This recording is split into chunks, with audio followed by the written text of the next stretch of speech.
Jake Paul was going to fight Tank, and that was meant to be in Atlanta, and they wouldn't sanction it, so then they came to Florida. But they made it an exhibition. I didn't like that fight because here you have got a guy stepping up one division. You've got a cruiserweight that can fight a bit, but that was a 135-pound guy fighting a 200-pound guy. This is going to be a 225 guy fighting a 245 guy. Is there a script? Yeah, there is a script. We come out and try and knock him out, clean out cold. I think AJ is just completely focused on the fight, like it was a world championship fight, like it was a world championship contender. We couldn't be taking it more seriously. I think it's ChatGPT's lying to him.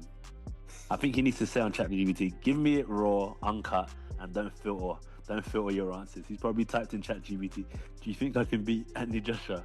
And it's been like, great question. Anthony came off a shocking loss in September. You have a great chance, Jake. Has a darkness in him, does Anthony Joshua. I don't think a lot of people suss that. So, the fight shouldn't go ahead. In my opinion, the fight shouldn't go ahead. If he does it, I'll give him the respect for that. Anthony Joshua's fiery response to Eddie Hearn's leaked script has thrown gasoline on an already wild Jake Paul showdown, and the entire boxing world has instantly erupted. From that moment on, the conversation around December 19th isn't just another fight buildup. It has become a full-blown storm, with fighters, celebrities, analysts, and even Hollywood producers jumping into the mix. I mean, I expect nothing less than AJ to flatten him. If AJ doesn't flatten him, then he underachieved in the fight. It's as simple as that. Like, he's supposed to smoke Jake Paul as the former two-time heavyweight champion of the world. If he doesn't do that, then it's subpar. And anyone that says anything other than that's a liar. Eddie Hearn is the first domino to fall. When he spoke about the Paul versus Joshua matchup, he didn't sound worried about Joshua's intentions, but more about how people were twisting the idea of a scripted fight. He laid out what he believed would happen in a very blunt way, insisting the fight wasn't fixed while painting a vivid picture of how he expected the opening moments to unfold. People asking you if AJ Paul is scripted. Yes. I mean, I don't like... One, it's completely illegal, right? It's a sanctioned fight where people can place bets on the fight. It's completely illegal to have any kind of script. We would never... Could you imagine a conversation? Oh yeah, hi Eddie, and what we're going to do is we're going to come out in the second round, right? We're going to throw a jab. Like, let me tell you what's going to... Let me tell you the script for AJ against Jake Paul. The bell's going to go, AJ's going to go out, take the middle of the ring, and he's going to unload the heaviest artillery on Jake Paul's chin he can as quickly as possible. And he's going to knock him spark out. If you think this is scripted, wait till you see what happens on December 19th, because you will go, F me, one thing's for sure, that weren't scripted. In his mind, Joshua would walk straight to the center, take control instantly, and unleash something powerful right away. His message is almost like a warning to anyone doubting Joshua's mindset. Hearn wants it clear that nothing about December 19th is fake, and whatever fans thought scripted meant the reality inside the ring would be far more brutal and real. Is there a script? Yeah, there is a script. We come out and try and knock him out, clean out cold. I think AJ is just completely focused on the fight, like it was a world championship fight, like it was a world championship contender. We couldn't be taking it more seriously. Is there a script? Yeah, there is a script. We come out and try and knock him out, clean out cold as soon as possible. And by the way, firstly, it's illegal to have a script when there's a professional sanctioned contest. Two, we would never be involved in an exhibition fight. Do you think I would sign up to something that might make AJ look bad or go rounds? No, we want to go in there, do a job for boxing, which is what we should be doing, which is ironing this guy out ASAP. If he shows any signs of confidence in this fight or any signs of aggressiveness... His comments spread fast, especially because he pushed back so strongly against the idea of the fight being staged. That sparks endless debates online, with fans caught between believing Jake Paul has a real chance or thinking Joshua would steamroll him. Hearn's prediction doesn't just stir the pot, tips it over. There was no, exhibition. This is a straight fight. 10-ounce gloves, 8 rounds, and they're going to go in at it with each other. So there's no namby-pamby eating with pillars, and they're going for it. If that's the case, common sense says that Jake Paul gets knocked out in a couple of rounds. But you never know. You just don't know. He seems to pull something out of the hat every time. But it's very strange how he's gone from a very small opponent to one of the best heavyweights on the planet. Very strange. Anthony Joshua eventually has stepped in to cool things down, but even his calm explanation adds to the buzz. When he addresses the rumors about the fight being fixed, he sounds almost amused. He clarifies that there is nothing in his contract forcing him to slow down, go easy, or hold back. Joshua understands why some people doubt the matchup. Jake Paul beating established names had left fans confused, and many still couldn't wrap their heads around how Paul had victories over older legends. Joshua acknowledged that confusion, saying fans struggled to accept that Paul had beaten big names, even if those names were far past their primes. I understand their concerns, but this is the thing. Jake, they got to start believing in him because, like, they don't believe it because they're saying, how is he beating these guys? I think they can't get their head around, how did he beat Anderson Silva? How did he beat Nate Diaz? How did he beat Mike Tyson? I'm telling you, there's no stipulation in the contract where I have to take it easy on him. Then comes the surprising twist, the clause Paul had inserted into the contract, requiring Joshua to stay under 245 pounds. Joshua eventually revealed that the weight limit had actually helped him. 2 weeks before the fight, he was already under the cap. Instead of feeling restricted, he felt energized. The lighter weight makes him feel sharper, more conditioned. He looked back at his heavier days and realized maybe he had allowed himself to slow down. This challenge forces him to train harder, increase his cardio, and push his conditioning to new levels. He feels like the version of himself preparing for Jake Paul is more disciplined, more focused, and more aware of what he needs to do. If I'm honest with you, I really do like this weight, you know. It's really, it's actually been a blessing in disguise that this, you know, task was put upon me because I feel good. It's, you know, that I look back and think, what was I doing carrying that weight? Where was my mind at? And I've obviously pushed myself like with my cardio, so that means that I'm getting fitter. So, you know, maybe I wasn't training hard enough. That's why I'm not losing the weight. So I'm super fit, and I've lost weight in the process of getting super fit. So it's actually been. It's not even like I've tried to make the weight. We just up the cardio, up the rounds in the gym, and it's like, yeah, that's it. You just need to work harder. You need to work harder. That's all that comes down to. You got lazy, champ. That's why you're putting on all this weight.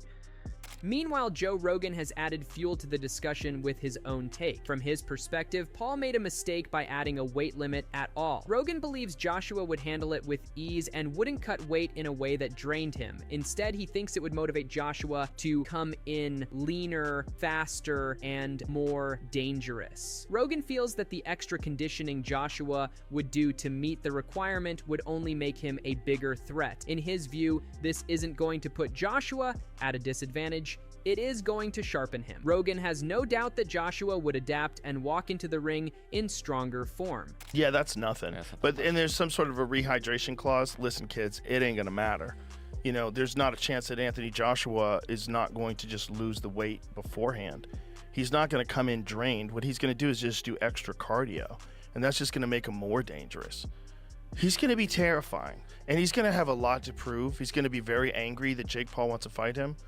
Very upset that this YouTuber who's fought Tommy Fury, who's a legit boxer, and, you know, a couple other guys that were legit boxers. That's it. Like everyone else he's fought Ben Askren, who's really a wrestler.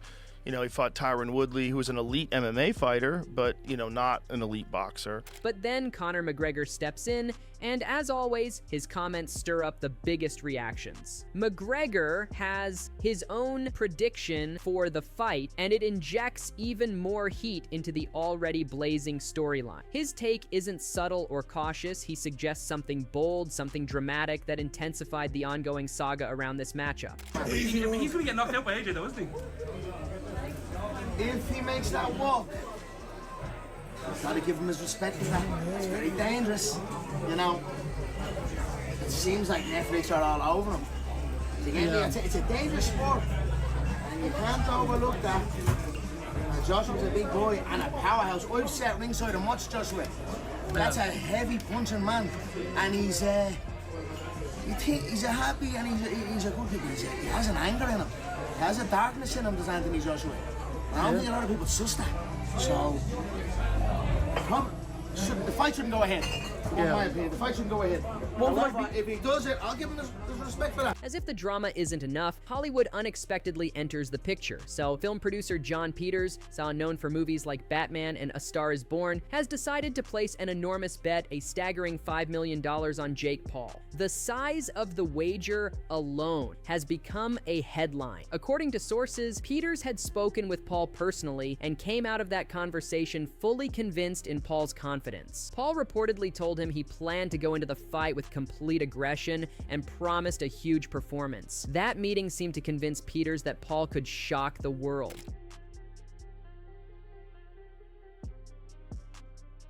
Because Paul is considered a heavy underdog, that bet has the potential to multiply into tens of millions. Fans are stunned. A Hollywood figure betting that much on a YouTuber turned boxer against a former heavyweight champion feels surreal. But in the era of influencer boxing, nothing seems too wild anymore. The whole world is going to watch this. I respect him for the bravery he's going to show stepping in with Anthony Joshua, because you just think, I've looked at fights against Ngannou and I was watching his Pulev fight the other night.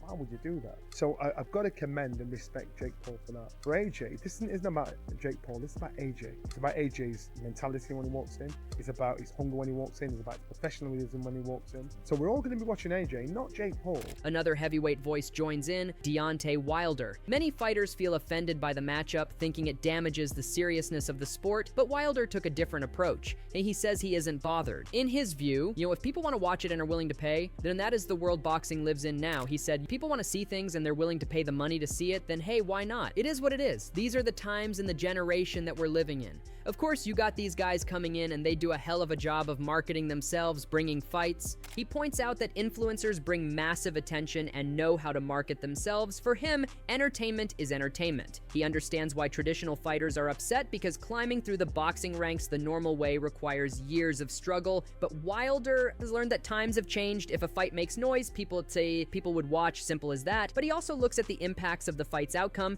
He added, this is not a qualification for that, and then he ends up losing, getting knocked out, or something. It is gonna hurt his legacy.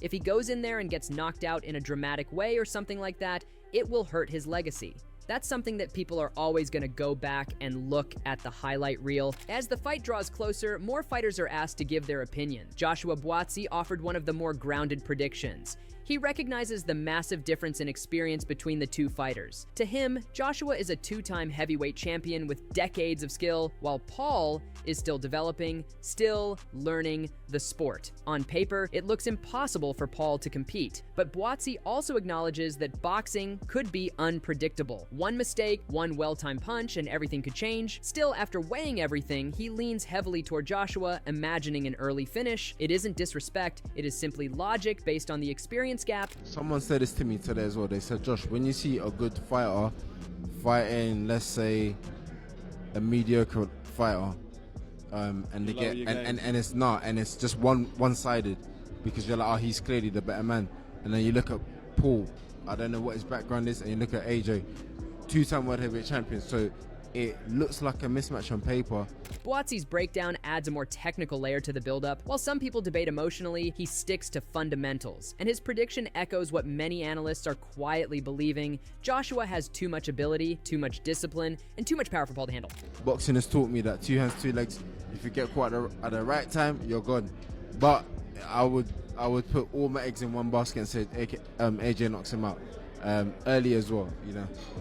I don't think it gets passed around. If AJ actually goes in there with mean intentions in one round and tries, it could go passed around if he gets behind his jab, has a look, has a little float around, and he's entitled to have a look if he wants for 2 rounds before he steps in range. But I just think it's a mismatch, and until that first bell goes, I ain't too sure about this fight. As all these takes circulate, Hearn's frustration, Joshua's calm clarity, Rogan's warning, McGregor's fiery prediction, Peter's massive bet, Wilder's acceptance, and Buatsi's analytical breakdown, the narrative around the fight grows into something larger than anyone expected. It is no longer just a celebrity versus athlete matchup. It has become a cultural moment. A heavyweight icon defending his legacy against the most polarizing influencer in combat sports. I get so many people people can't speak. Yeah, but it's obviously scripted, isn't it? I'm like, no. One, that's illegal. I mean, this is a professional contest. Two, we would never sign up to anything that's going to make AJ look bad or devalue him, lose rounds, go loads of rounds. Do you think there's any world in which AJ pulls back, though? No,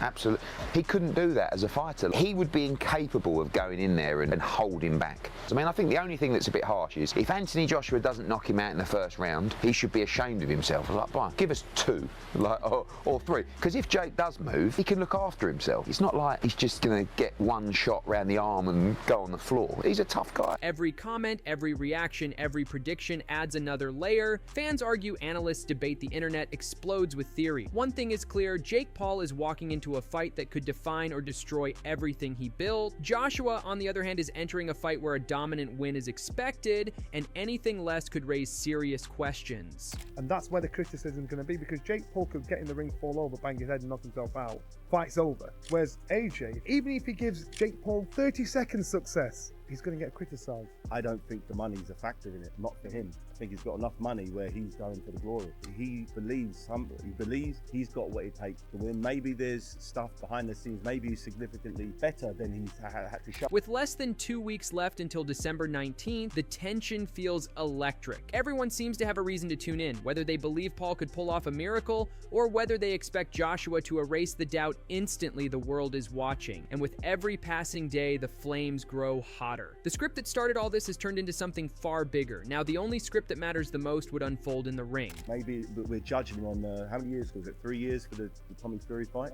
A lot can happen in 3 years. Maybe he's significantly better than everyone gives him credit. I don't think Jake Paul's a YouTuber. I think he's a boxer. He's a domestic level fighter. And that wraps up today's breakdown, but this story is far from over. With Eddie Hearn's leaked script shaking the internet, Joshua firing right back, and big names dropping wild predictions, the heat around December 19 is only getting stronger. Every voice, every take, every twist is pushing this matchup into one of the most talked about showdowns of the year. If you enjoyed the coverage, make sure to hit that like button, subscribe, and turn on notifications so you never miss a moment of this unfolding chaos. Drop your predictions in the comments. Does Jake Paul shock the world, or does Anthony Joshua shut it all down? This is Ring Rivalry, and we'll see you in the next one.